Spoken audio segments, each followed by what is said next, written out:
The vast meeting hall of the Galactic Federation fell silent as Ambassador Chen walked to the center platform.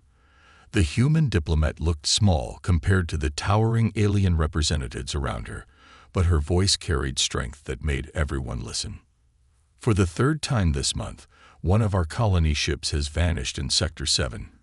Chen said, her hand steady as she displayed the holographic evidence. We demand an investigation. High Counselor Zextar of the Federation waved one of his forearms dismissively. His scaled skin glittered under the hall's lights. Perhaps your primitive navigation systems are at fault. The Federation has more important matters to discuss. In the back of the room, Admiral James Roberts of the Earth Defense Force clenched his jaw but stayed quiet. He watched as more alien representatives laughed at Chen's warnings. Only the small Verax delegation seemed worried, their antennae twitching nervously. That night, in the secure Earth Embassy, Chen and Roberts met with the emergency response team. The room was simple but secure, with star maps covering the walls. They're not taking us seriously, Chen said, throwing her data pad on the table. Just like the last 6 meetings. Roberts nodded, his gray hair catching the light.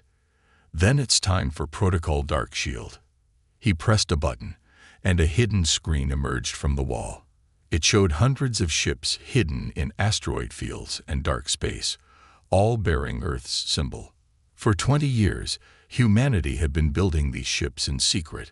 While showing the Federation outdated technology, they had quietly developed weapons and defenses that could match any alien race. But they hoped they would never need to use them. Back in Federation space, more strange things began happening. 3 Federation patrol ships disappeared near human space. When search teams arrived, they found no wreckage, no signs of battle, just empty space. The Federation blamed space pirates, but their own investigations found nothing. Some smaller alien races began whispering that maybe they should listen to the humans' warnings about border security. High Counselor Zextar called an emergency meeting. His pride was hurt by these unexplained events. These disturbances are clearly human tricks, he announced to the council. They are trying to scare us with fake disappearances. In the council chamber, Ambassador Chen stood up one last time. We warned you about respecting borders. We warned you about the missing ships. Now we warn you one final time. Investigate these incidents, or there will be consequences. The chamber erupted in laughter. A tall Cranax representative pointed at Chen. Listen to the primitive species threaten us. What will they do? Throw rocks at our ships? Only the Verax ambassador noticed something odd. As Chen left the chamber, she was smiling. That same day, deep in classified human space, Admiral Roberts stood on his command ship's bridge. Around him, crews worked quietly at their stations, monitoring advanced systems the Federation didn't know existed. Sir, his second-in-command reported, we've confirmed another Federation scout ship entering the restricted zone. Same place they took our colony ship. Roberts looked at the main screen, watching the Federation ship's movements. Send the warning message, standard protocol. The Federation ship ignored the warnings, just like all the others before it. Roberts sighed heavily. Very well. Execute Protocol Dark Shield. Phase 1. Across human space, hidden ships powered up their engines. Ground bases that looked like simple farming colonies opened to reveal missile launchers and defense shields. On Earth, the President received the message he had hoped would never come. Dark Shield active. In their homes across Earth's colonies, humans went about their daily lives. They worked in their gardens, played with their children, and looked up at the stars. They knew war was coming. They had tried to prevent it with warnings and diplomacy. But the Federation had made a terrible mistake. They thought humans were showing everything they had. They thought humans were simple and weak. They didn't understand that humans had learned from their own violent history. While talking about peace, they had prepared for war. As Ambassador Chen returned to Earth that night, she looked out her ship's window at the stars. They'll learn soon enough, she whispered. They'll learn why we kept warning them not to make us angry. The next day, the Federation lost contact with their largest base in Sector 7. They sent ships to investigate, not knowing they were about to discover just how wrong they had been about humanity's primitive technology. The warning signs had been there all along. The Federation had just been too proud to see them. The Federation's pride shattered like glass on the day they lost their biggest military base in Sector 7. High Counselor Zextar stared at the empty space where Base Station Omega should have been. No debris, no wreckage. The massive station, home to 10,000 Federation troops, had simply vanished. Impossible, he whispered, all four of his hands shaking. Run the scans again. But the scans showed something that terrified him even more. Tiny energy signatures, barely visible, were moving through Federation space, signatures that matched no known species technology. Meanwhile, on the human stealth carrier Silent Dawn, Captain Sarah Chen, Ambassador Chen's sister, watched her cloaked fleet move into position. The Federation's most advanced sensors couldn't detect their ships, which used a technology humans called dark mirror, bending light and energy around them like water around a stone. Target acquired, her tactical officer reported. Another Federation transport ignoring warnings in the restricted zone. Sarah thought of her brother, who had died on one of the colony ships the Federation had accidentally destroyed. Show them what happens when you ignore human warnings, she ordered. The Federation transport never saw what hit it. One moment it was cruising through space, its captain laughing about primitive humans. The next moment, quantum torpedoes, weapons the Federation thought impossible to build, phased through their shields like they didn't exist. In the Federation Council chamber, panic spread as reports came in. 3 more bases had vanished. 15 ships lost contact.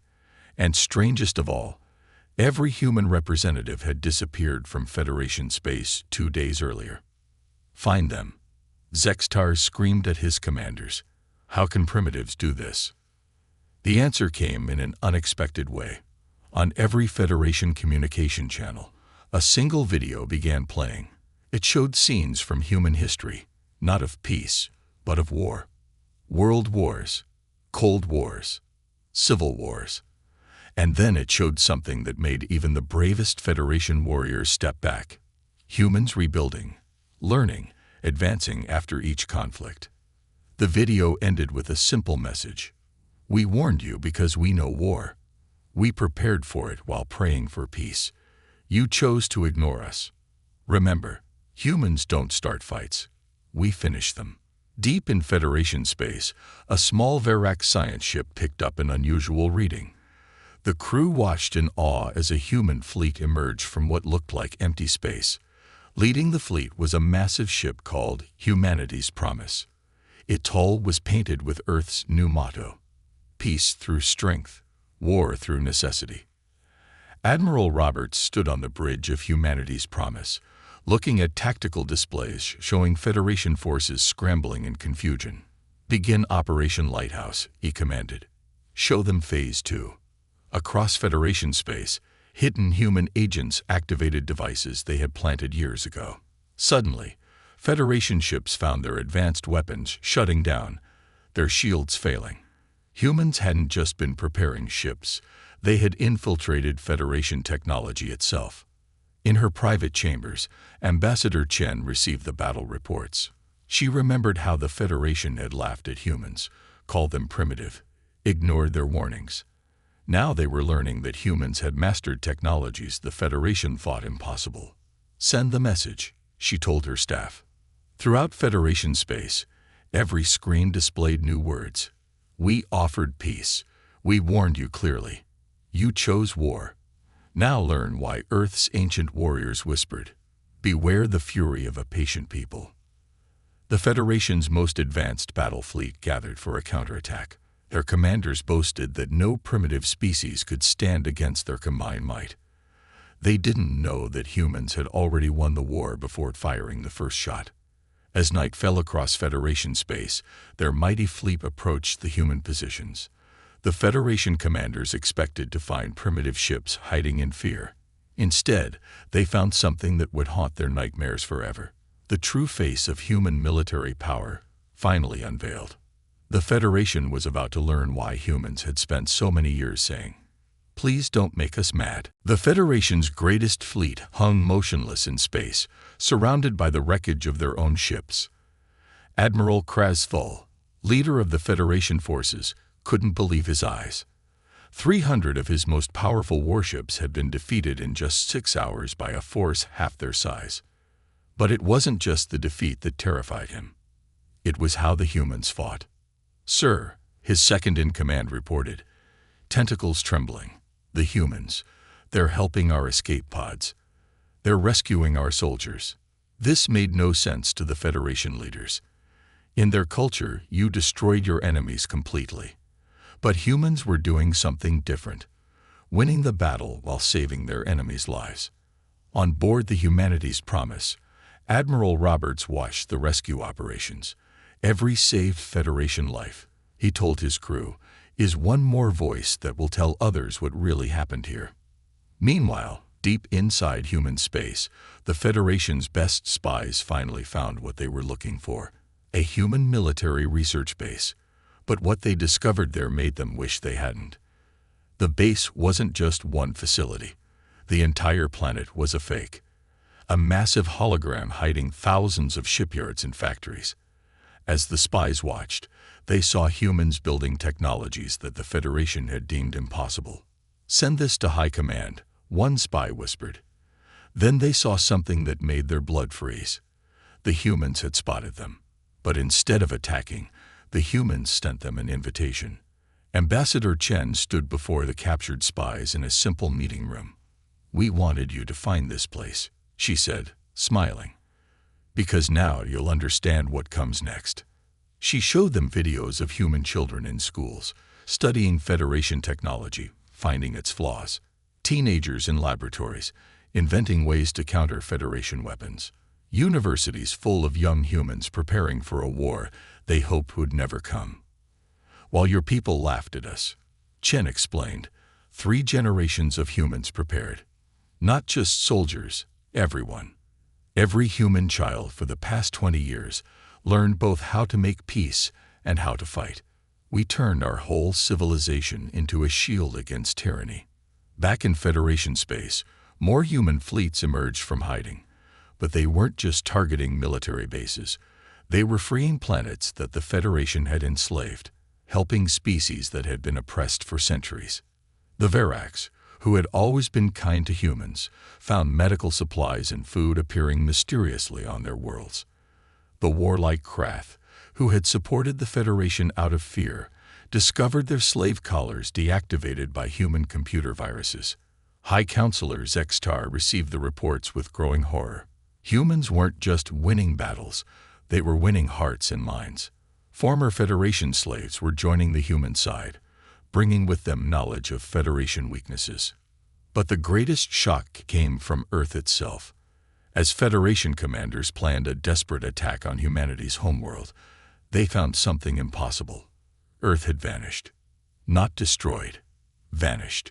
Where the blue planet should have been, there was only empty space. Somehow, humans had learned to hide not just ships, but entire worlds. Captain Sarah Chen, leading her stealth fleet, allowed herself a small smile. "Phase 3, she commanded. "Show them the gravity dancers." Across Federation space, strange devices activated. Small satellites, hidden years ago, began manipulating gravity itself. Federation ships found themselves unable to move, trapped in invisible webs of gravitational force. In the secure bunker that had replaced the Federation Council chamber, Zextar watched his empire crumbling. Not through violence alone, but through careful, patient strategy. Humans hadn't just prepared for war, they had reinvented it. A new message appeared on all Federation screens. "We offered peace. You chose war. Now watch as we wage peace." As the Federation leaders argued and panicked, human ships appeared above their capital world. But they didn't open fire. Instead, they began broadcasting the truth to every Federation citizen. The truth about their leaders, about human warnings, about everything. The Federation was learning the hardest lesson of all. Humans didn't just fight differently, they won differently. And this was only the beginning of what they could do. In orbit around the vanished Earth, Ambassador Chen looked at the latest reports and nodded. "Begin Phase 4, she ordered. "Let's show them why making humans mad was their biggest mistake." Earth's disappearance sent shockwaves through the galaxy. But what the Federation discovered next was even more terrifying. Earth wasn't the only human world that had vanished. All major human colonies had disappeared, leaving only empty space behind. In his emergency bunker, High Counselor Zexstar received a message that made his scales turn pale. "Look up." When Federation scientists aimed their telescopes at the sky, they saw something impossible. Stars were moving. Entire constellations had changed. The humans hadn't just hidden their worlds, they had somehow moved them. "Show them," Admiral Roberts commanded from his hidden command center. Suddenly, in orbit around every major Federation world, the same scene appeared as a massive hologram, a recording from 50 years ago. It showed the first Federation ship that had visited Earth, secretly stealing human technology. The Federation had thought humans didn't notice. They were wrong. That day, Ambassador Chen's voice echoed across Federation space. We learned two things. First, that we weren't alone in the universe. Second, that we couldn't trust you. So we did what humans do best. We prepared for the worst while hoping for the best. On the frontier worlds, Federation citizens watched in awe as human ships appeared from nowhere, not to attack, but to help. They brought food to starving worlds, medicine to the sick, and hope to the hopeless. The Federation had expected humans to be brutal conquerors. Instead, they were becoming heroes. Captain Sarah Chen led a unique mission deep into Federation space. Her ship, now revealed to be called History's Teacher, carried a weapon unlike any other, the truth. They broadcast proof of Federation leaders' corruption, their hidden crimes, their lies. But the Federation's worst nightmare came from an unexpected source. The Verax, those quiet observers who had always been kind to humans, revealed their own secret. They had been working with humans all along, teaching them ancient technologies that the Federation had suppressed. Your greatest mistake, a Verax elder told the Federation Council, wasn't making humans angry. It was assuming they would fight like you. Humans don't just learn from their enemies. They learn from their friends. Deep in what used to be human space, Federation scout ships found something strange. Where Earth's solar system had been, they discovered millions of tiny probes, each one broadcasting the same message in different alien languages. Peace is our preference. War is our profession. Choice is yours. The Federation launched their secret weapon, a massive doomsday device they had hidden near their capital. But when they activated it, something unexpected happened. The device transformed into a swarm of butterflies, mechanical insects that spread through Federation ships, turning weapons into garden tools. "Did you really think," Admiral Roberts's voice echoed through their ships, "that we didn't know about your secret weapon? We didn't just prepare for war. We prepared to transform war itself." In orbit around the Federation capital, a new kind of human ship appeared.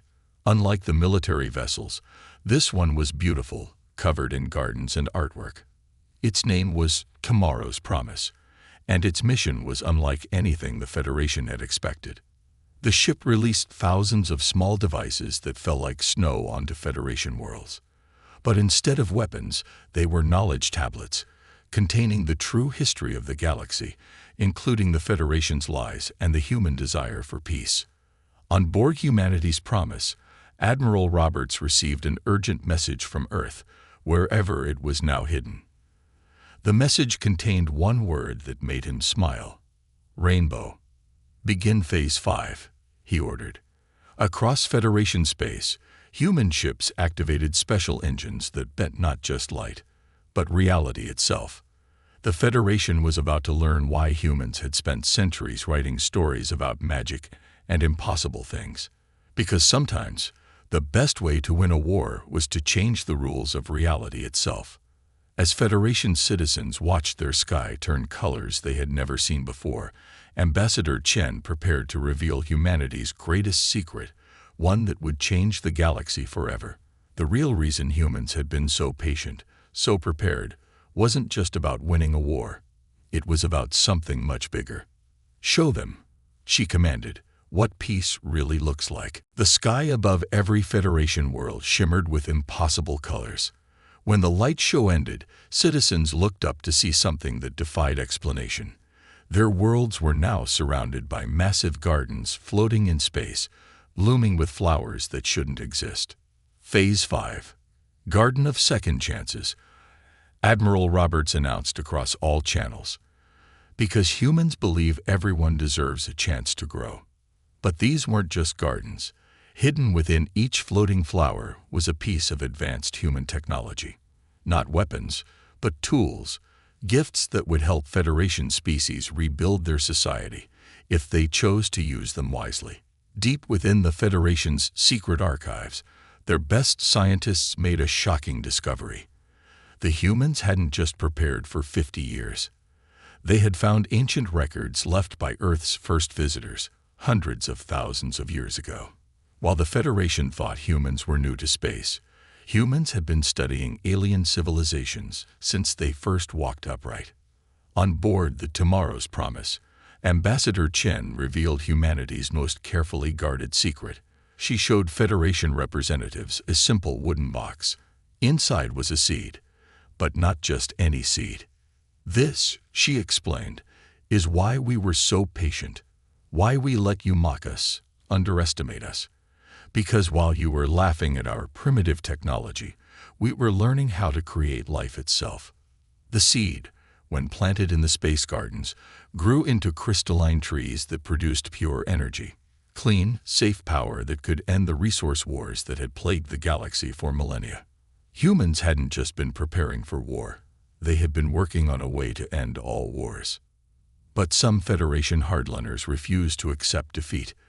They launched their final weapon, the Planet Breaker, a device meant to shatter worlds. As it approached Earth's last known location, something unexpected happened. The weapon passed through empty space and emerged, back where it started. The humans had somehow folded space itself, creating a loop that trapped the Federation's deadliest weapons in an endless circle of their own making. Captain Sarah Chen, watching from her ship, activated the Memory Mirror Protocol. Suddenly, every Federation citizen experienced something profound. They felt what it was like to be human. The fear when first contact went wrong. The hope for peace. The sadness at being forced to fight. The determination to find a better way. High Counselor Zextar, experiencing these human emotions, finally understood. His own arrogance had nearly destroyed everything. As tears fell from his 4 eyes, he did something no Federation leader had ever done. He admitted he was wrong. But humans weren't interested in humiliation. Instead, they revealed another surprise.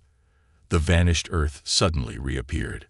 Not where it had been, but in the center of Federation space. It was a message. Humans weren't running away. They were moving closer. Admiral Roberts stood on a platform above the Federation capital, addressing trillions of beings across the galaxy.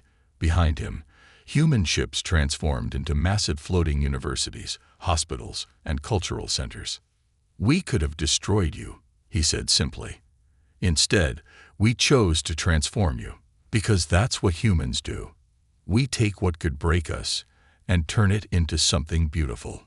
In orbit, the space gardens began producing their first fruit, literal starfruit that contained the knowledge of 1,000 worlds. The Federation was given a choice: eat the fruit and gain understanding, or reject it and remain in ignorance. Ambassador Chen watched as former enemies became students, learning human ways of combining strength with compassion. The Federation's mighty warships were being transformed into exploration vessels, their weapons replaced with scientific equipment.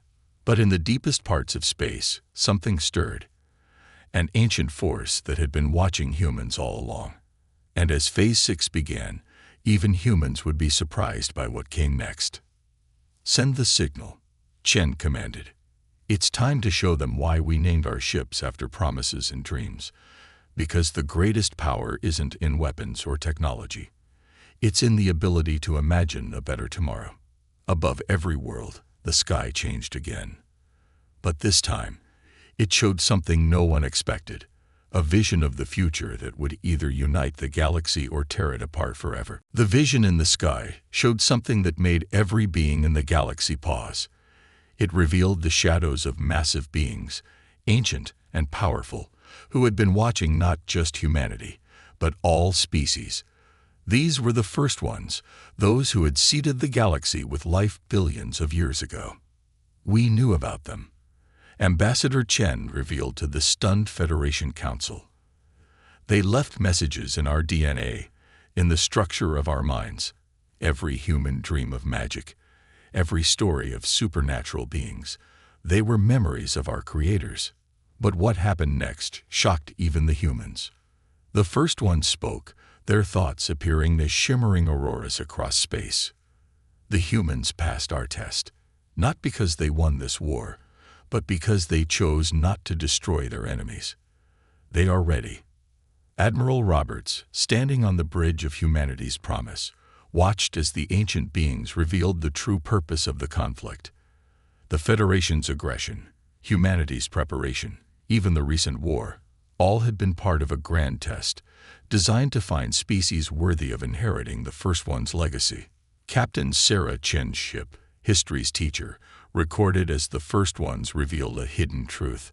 Buried within every species' homeworld was a piece of ancient technology. When combined, these artifacts would give access to the first one's greatest gift, the ability to create new universes. But the first ones warned, only those who understand the balance between strength and mercy can be trusted with such power. Deep beneath Earth's surface, in caverns older than humanity itself, archaeologists discovered the human piece of this cosmic puzzle, a crystalline sphere that pulsed with images of every human story ever told. The Federation's piece, hidden beneath their capital, showed every mistake they had ever made and learned from. The Verac stepped forward, revealing their role as secret guardians, watching both humanity and the Federation. Their own artifact contained the wisdom to unite all the pieces, but only if everyone chose to work together. High Counselor Zextar, his pride finally broken, did something unprecedented. He knelt before the human representatives and offered not just surrender, but partnership. We were wrong, he admitted, not just about humans, but about power itself. The space gardens humanity had created began to change, their flowers transforming into crystalline interfaces that allowed different species to share thoughts and feelings directly. Through these bridges of understanding, former enemies began to truly know each other. Ambassador Chen revealed humanity's final secret weapon, not a tool of destruction, but of creation. The disappeared human worlds had been moved to create a pattern, a key that would unlock the first one's gift. But it would only work if all species chose to participate freely. This was never about winning a war, she explained. It was about proving we were ready for peace. The Federation's former empire transformed. Their mighty warships, already turned into schools and hospitals, began to glow with new energy. The first ones had left upgrades hidden within them, waiting for the day when they would be used for peace instead of war. Admiral Roberts activated the Rainbow Protocol, its true purpose finally clear. It wasn't a weapon. It was an invitation. The strange colors in space formed a bridge to where the first ones waited, ready to teach their children how to become creators themselves. But there was one final choice to make. The first ones offered humanity alone their power, as the species that had passed the test. Humanity's response would determine the galaxy's future. Captain Sarah Chen, standing before the Federation Council, with Earth's artifact in her hands, smiled. "We didn't come this far to stand alone," she said. "Either we'd all rise together, or we don't rise at all." The Federation leaders, watching their former enemies choose to share power instead of claiming it, finally understood why making humans angry had been their greatest mistake.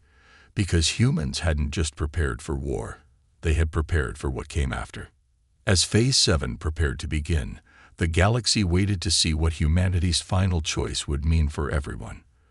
The first ones watched, and for the first time in billions of years, they felt hope. The moment of humanity's choice rippled across the galaxy like a wave of golden light. Standing before the assembled representatives of every species, Ambassador Chen lifted Earth's crystal artifact high.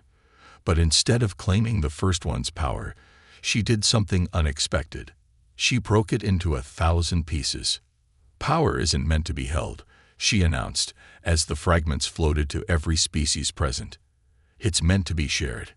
Each fragment contained a piece of humanity's complete history, not just their victories, but their mistakes, their fears, their hopes. As other species touched the fragments, something remarkable happened. The pieces began to sing. Admiral Roberts revealed the true purpose of all human ships' names. Promise, Teacher, Tomorrow. They weren't just names, they were keys. When spoken together in the right pattern, they activated something hidden in the very fabric of space itself. The first ones appeared not as shadows this time, but as beings of pure thought. Humans, they communicated, have discovered what took us billions of years to learn. The greatest power isn't in creation or destruction. It's in the choice to lift others up.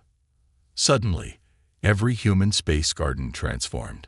The flowers turned into what they called story seeds, living crystals that contain not just knowledge, but experiences.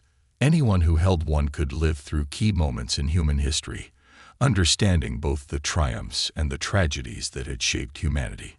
Captain Sarah Chen unveiled the Legacy Lens, a device that showed the possible futures branching out from every choice. Through it, species could see the consequences of their actions rippling through time. The Federation leaders, watching their choices through the lens, finally understood the full impact of their pride. But the most amazing revelation came from the Verax. Their species hadn't just been observers. They were descended from a group of first ones who had chosen to live among the younger races, guiding them subtly toward wisdom. Their artifact wasn't just a key. It was a seed of the original universe. High Counselor Zextar, transformed by his experiences, proposed something revolutionary. The Federation would dissolve, replaced by what he called the Circle of Growth, a new organization where every species would take turns leading, guided by the shared wisdom of all. The humans' vanished worlds reappeared in a formation that created a giant teaching machine. Each planet had become a specialized center of learning. Earth, the School of Peace through Understanding. Mars, the Academy of Technological Wisdom. Venus, the Institute of Environmental Harmony. Jupiter's moons, the colleges of space exploration. Saturn's rings, the University of Cosmic Arts. Ambassador Chen revealed why humans had spent so much time preparing for war while hoping for peace. Every human child grew up hearing stories, she explained. Stories of heroes who fought not for glory, but to protect others. We didn't want to win a war. We wanted to win a future. The first ones made their final gift. They transformed the weapons of war into what they called wonder engines, devices that could turn violence into creativity, hatred into understanding, and fear into hope. But they only worked if everyone chose to use them together. Admiral Roberts watched as ships from every species formed a grand spiral in space. At its center, a new kind of sun was born, not of nuclear fire, but of shared dreams and united purpose. They called it the Heartlight, and it would power their civilization with the energy of cooperation instead of conflict. Captain Sarah Chen activated the final protocol. Forever forward. The galaxy itself seemed to shift, as if awakening from a long sleep. The first ones hadn't just been testing humanity. They had been waiting for a species that could teach them something new. High in Earth's transformed orbit, a new structure appeared, the Mirror of Ages. In it, every species could see their true selves, not as separate races fighting for power, but as one grand family of cosmic explorers, each with unique gifts to share. This, Ambassador Chen said, standing in the Great Hall of the new Galactic Assembly, is why we kept warning everyone not to make humans mad. Not because of what we would do in anger, but because of what we could accomplish together in peace. The galaxy entered a new age. The first ones withdrew, not as distant watchers anymore, but as proud parents seeing their children finally grow up. They left one final message, written in the light of newborn stars. From Earth's stories came a truth older than time. The greatest victory isn't in conquering others, but in helping them become their best selves. The humans never forgot this. And now, neither will you. In the end, the Federation learned that making humans angry had been their biggest mistake, not because of humanity's weapons, but because of humanity's dreams. They had forced humans to take a longer, harder path to a future that could have been reached through cooperation. But as the new Galactic Assembly raised its flag, a simple image of diverse hands joined together. Everyone understood that sometimes the longest path leads to the best destination. The universe had indeed learned why humans kept saying, "Please don't make us mad." Because human anger wasn't just destructive, it was transformative. And in the end, they had transformed not just their enemies, but the very meaning of victory itself.